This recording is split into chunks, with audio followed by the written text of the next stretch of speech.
So let's examine how the final flight of Star Tiger played out. At 15:34 on Thursday, the 29th of January 1948, the plane took off from the Azores, bound for Bermuda.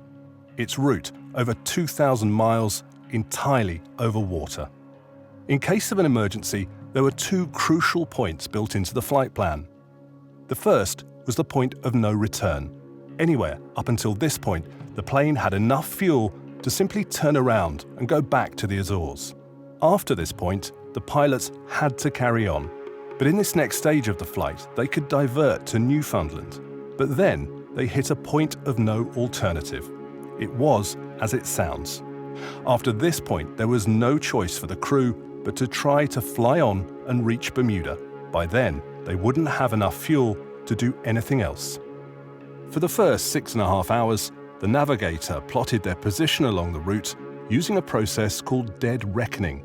This was pretty much calculated guesswork based on their flying time and speed, using little more than maps and experience.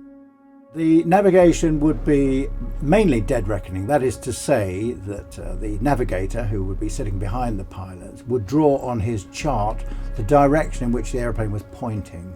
He would then apply the correction for a wind and then inform the pilot to turn either left or right a certain number of degrees in order to make good the direction that is required. That, when within range of radio equipment, would confirm or disprove the position of the aeroplane. But at 2200 hours, the crew finally managed to see the night sky and were able to use the stars to get an accurate position fix. Things were looking good. They were only slightly off course. 3 hours later, they got another fix. Strong winds had made them veer slightly off course again, and corrections were made. By 0200 hours, they were pretty much back on track. At 03:15, the crew on the Star Tiger contacted Bermuda Control. This time, it was to get a radio bearing. By holding down the key on the Morse code transmitter, Bermuda was able to tell the plane they were right on course, with just over 2 hours to go. At this point, all was well. And then, nothing. 25 minutes later, Bermuda Radio tried to contact the plane.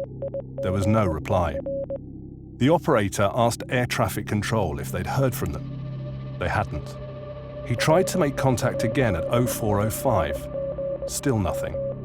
And then again, 35 minutes later. Still nothing.